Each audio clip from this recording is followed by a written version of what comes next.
$13,000 of disposable money to just get out of a lease early. I am in 5 figures worth of debt from overconsumption. We are currently on vacation. We have over $72,000 of just credit card debt. Ah, yes, it's the classic plan. Calling up a car dealership owing thousands of dollars and expecting them to make it disappear. Because if anyone's known for generosity, it's car dealers. If you're new, I'm Mike, and here we talk about money, cars, avoiding debt, and keeping more of your paycheck. If that sounds good, hit that like and subscribe button and drop a comment.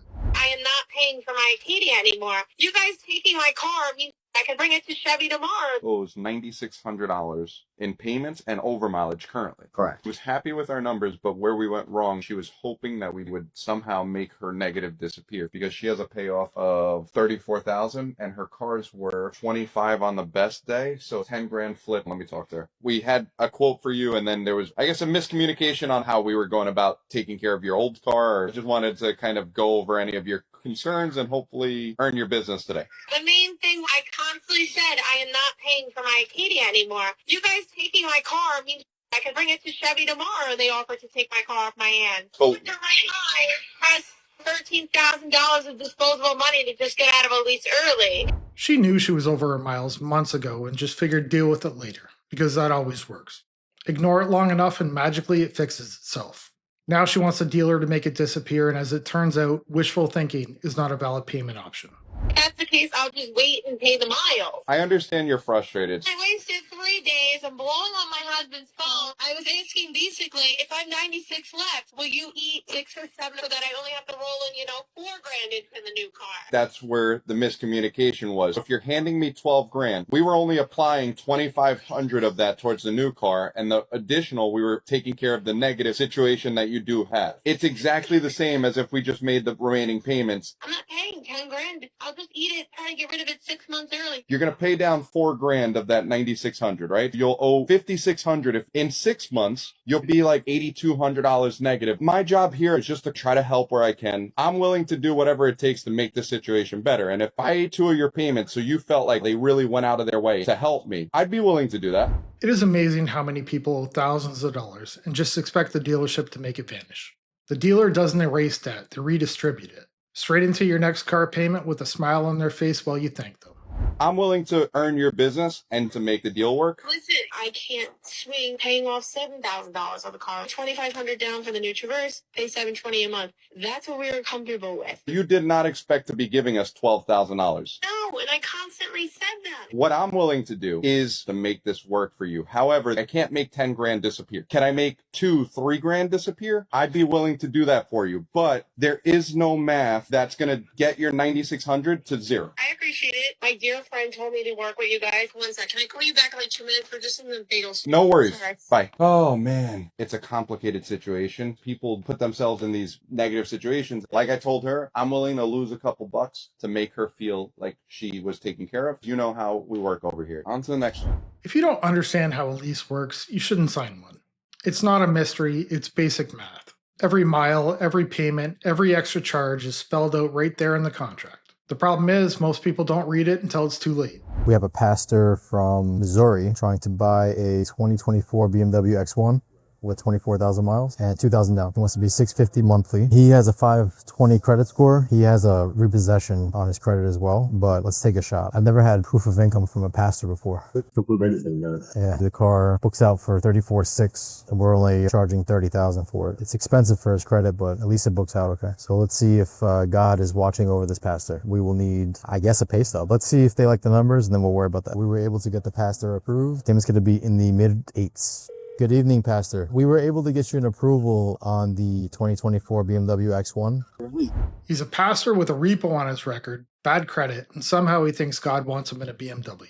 His faith is strong, his math not so much. Thou shalt not finance what thou can't afford. I just want to go over that with you. With $2,000 down, payment's going to be $842 per month. That's going to include all of your taxes, registration, everything with your state. Okay, that will be a payment each month. Yes, sir.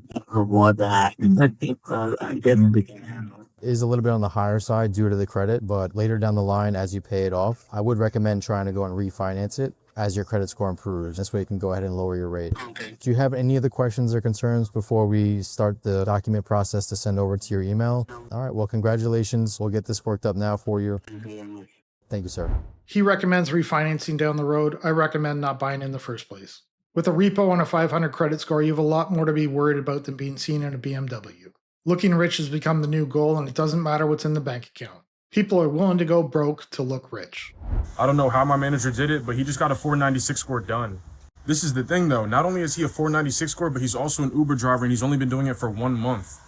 I don't know what kind of magic he worked up, but it got approved. Now, as a 496 score, you guys already know that interest rate is absolutely crazy. Let me show you guys. This is his approval, $2,500 down, 29.84%, $814 a month, and it's signed, baby. Now, maybe you guys wouldn't take this deal, but in his current situation, this is what makes the most sense. There is no situation that could ever come up where this makes any sense at all. 30% interest and a credit score in the 400s. Those numbers are a giant red flag that you are broke and you have no business financing anything. He does Uber, and right now he's renting a car from Uber, and it's costing him $1,400 a month. At $814 a month on this car, plus his insurance, which is $200 a month, he's still way less than what he's paying Uber for his current car. And also keep in mind, he's running that car from Uber, so all the payments he's making, it's not going towards anything. At least right now, he has the opportunity to own his car. To help him out, I already gave him all the information to the credit union he's going to refinance his car with once he pays this balance down. And also, in this case, the new car made the most sense because he has a 10-year, 100,000-mile warranty. What do you guys think about this deal? He'll be paying a bit less, but it is a horrible deal. He's not saving money, he's spending slightly less. This type of irresponsible spending is what is going to keep this guy broke. He's only focused on keeping money coming in and not looking at what's going out. I am in 5 figures worth of debt from overconsumption. Let's talk about it. My name is Casey. I'm a 30-year-old mom to 2 feral farm girls who works from home full-time and also owns a farm full-time. We are currently on vacation with our whole family up at the mountains, so I don't have any cute farm animals to show you. I do have this really awesome view, but that's about it. Otherwise, yeah, I am in $58,000 worth of debt, most of it credit card debt because I'm just gullible and dumb and wanted to keep up with the Joneses and spend a ton of money that I didn't have on things that I probably couldn't even tell you I use anymore. I don't even know where they are.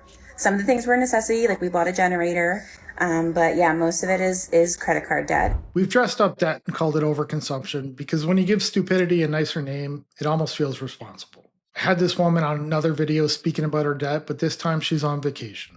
And I'm on here trying to shoot my shot, trying to post that content, start making money off this app. I am almost at 10,000 followers on my farm account, which is Casey at Forsythia Farms. And I'm hoping that I will hit that soon so I can start monetizing. Like, share, comment, repost, follow, click the link down below. You don't have to buy anything, but just clicking it really helps push this out. And thank you so much for supporting and watching. Almost $60,000 of debt and going on vacation now. TikTok seems to be everyone's plan these days to fix their finances. What happened to working hard and cutting back on expenses? People are looking for the easiest way out and it's not going to happen. Expecting to make it on TikTok is only going to keep this woman in debt longer. We have over $72,000 of just credit card debt that we are paying off. We still have a timeshare, car, and a mortgage that we are paying on as well. And we spent $647.18 yesterday. Now, hear me out. You're going to be like, whoa, I know. But it was rough. A timeshare is a perfect example of how people buy the feeling of wealth instead of reality. It looks great in pictures, but it's just a never-ending payment plan for the illusion of luxury. So remember how I told y'all that my daughter wanted to go see Moana 2? We went. 3 tickets was $35.55. Now, I did have points, so we were able to get a large thing of popcorn and a large drink for free, and that would have been $17.50. So that was super good. We keep seeing people try to convince themselves that they saved by spending. Like it was 40% off, I couldn't pass it up. No, you didn't save 40, you spent 60. Saving means the money stays in your account, not that you got a great deal on something you didn't need. I also put gas. I filled up my tank, so that was $34.72. And then we did go out to eat. And honestly, it was crazy because we haven't went out to eat in probably a couple of weeks. I know me and my husband went, the day before that, but like as a family, we haven't went in a long time. And it almost didn't taste as good. Like The food was good. The food was good. I'm not saying that the food wasn't good, but I'm saying because I just didn't want to spend money on food, you know, I was like, it was Chinese, and we actually didn't get our daughter a plate. We just all shared just the 2 plates. And thankfully, they served enough where we all ate, and then we took to go for the day after. Yes, thankfully you ordered enough food so that you could bring some home because restaurants are always cheaper. They haven't eaten out in a few weeks as long as you don't count the other day. The logic is flawless. So it was pretty good for $40, but I think I'm definitely getting in that spender's remorse kind of thing. Like I was just like, like it just didn't feel good to spend. Even with at the movies, it was kind of difficult to really sit there and be like, damn, like I spent $35 when, we could have waited till Monday. So I spent $126.63 at Journeys, $129.90 at Foot Locker, $204.35 at Target, and then $11.45 at Amazon. So we definitely went over budget. $70,000 of credit card debt, and she is still spending. I don't think the reality of the debt has hit her yet, but eventually it will. I'm going to end the video here and ask you to hit that like and subscribe button. Drop a comment below. I'll see you in the next one.